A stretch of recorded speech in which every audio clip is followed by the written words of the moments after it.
ৰাস্তাত যে আমি গাঁতবিলাক দেখা পাওঁ এই গাঁতবিলাক যদি আপোনালোকে ফটো মাৰি এটা এপত দিয়ে পিডব্লিউডি ডিপাৰ্টমেণ্টে সেই এপটো চাই আৰু লগে লগে গাঁতবোৰ মাৰি দিয়ে কিমান ধুনীয়া লাগিব তেনেকুৱা এটা আমি এপ খুলিব পাৰো নেকি সমগ্ৰ ৰাজ্যখনত নহলেও গুৱাহাটী তেজপুৰ যোৰহাট ডিব্ৰুগড় শিলচৰ এই 5খন চহৰত বাবে আৰম্ভণি পৰ্যায়ত আমি এটা এপ খুলিম যতে ৰাস্তা গাঁত দেখিছো আপোনালোকে তাৰ পৰাই ফটো তুলিব আৰু আপোনালোকে তাতেই সেই জায়গাটোৰ সংকেত দিব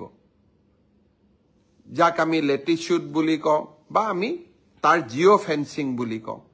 সেই জায়গাখিনিৰ জিঅ' ফেন্সিং কৰি দিয়াৰ লগে লগে পিডব্লিউ ডিপাৰ্টমেণ্টে এপটোত গম পাব ও অমুক জায়গাত ৰাস্তাৰ গাঁত হৈছে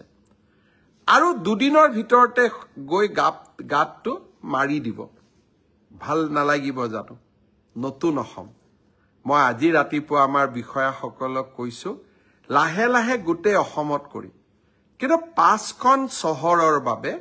এটা এপ মুকলি কৰক যাতে যতেই ৰাস্তাত গাঁত দেখিব তাতে ৰাইজে ফটো তুলিব ৰাইজে লোক নিৰ্মাণ বিভাগক দিব আৰু লগে লগে গাঁতবোৰ গৈ আমি ধুনীয়াকৈ পথহলবিলাক নোহোৱা কৰি দিম মই ভাবো যে অহা বছৰ এপ্ৰিল মে মাহৰ মই 2 মাহ তেওঁলোকক সময় দিছো সুন্দৰ কৰি এপটো বনাই দিয়ক আৰু এদিন আমি সকলোৱে লগ হৈ এই এপটো লঞ্চ কৰিম শ্ৰদ্ধাৰ অসমবাসী ৰাইজ ৰাস্তাৰ কথা ওলাওতে মনলৈ ৰোড এক্সিডেন্টৰ কথা মনলৈ আহে যোৱা বছৰ 1/1/2024 পৰা 10/1/2024 লৈ পথ দুৰ্ঘটনাত 92 জন লোকৰ মৃত্যু হৈছিল এইবাৰ মই ৰাইজক আবেদন কৰিছিলো এজন যুৱকৰ মৃত্যুৱে এজন পিতৃৰ মৃত্যুৱে গোটেই ঘৰখনলৈ দুখৰ ধুমুহা কঢ়িয়াই লৈ আনে এই বছৰ আমি চেষ্টা কৰিছিলো ৰোড এক্সিডেন্টত মৃত্যু হোৱা লোকৰ সংখ্যা কমক আৰু মই আজি আপোনালোকক জনাব খুজিছো যে 1/1/2024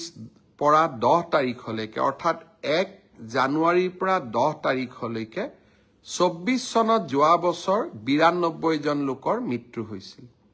আৰু যোৱা 10টা দিনত 2025ত মৃত্যুৰ সংখ্যা ৭৪ লৈ কমিছে কিন্তু মই ভাবো এজন লোকৰো মৃত্যু হ'ব নালাগে অনুগ্ৰহ কৰি মদ খাই কোনেও গাড়ী নচলাব মই আকৌ এবাৰ অনুৰোধ কৰিছো উৰুকাৰ প্ৰাক্ষণত আপোনালোকলৈ বিনম্ৰতাৰে সৈতে এই অনুৰোধ থাকিল উমৰাংচুৰ ঘটনাই আমাক সকলোকে দুখিত কৰিছে 9 জন লোকৰ মৃত্যু হোৱাৰ সম্ভাৱনা প্ৰকট হৈ উঠিছে 4 জনৰ মৃতদেহ আজি পৰ্যন্ত আমি উদ্ধাৰ কৰিছো আমি নিহত পৰিয়ালখিনিক কি ধৰণে পাৰো আমি নিশ্চিতভাৱে সহায় কৰিম আৰু যিসকল এই দুৰ্ঘটনাৰ লগত জড়িত বা যিসকলে এই অনৈতিকভাৱে এই কামত হাত দিছিল তেওঁলোকক আমি কঠোৰৰ পৰা কঠোৰতম শাস্তি দিম ৰাইজৰ ওচৰত সেয়া মোৰ প্ৰতিশ্ৰুতি থাকিল